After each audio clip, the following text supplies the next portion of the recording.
একটু অয়েল দিলাম,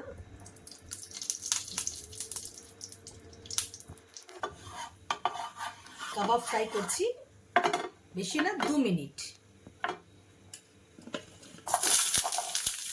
onion, green chilli, capsicum. যদি আপনাদের কাছে বেল পেপার থাকে দিতে পারবেন, আমার এখন বেল পেপার নেই বলে বেল পেপারে দিলাম না। খেতে খুব ভালো লাগে, তৈরি করে কাবাব ফ্রাই।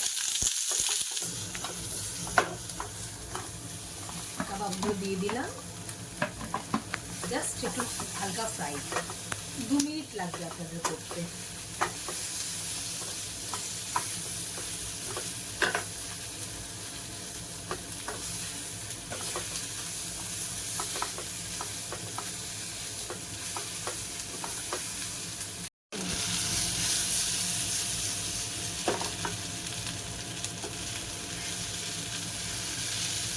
ফ্রাই হয়ে গেছে।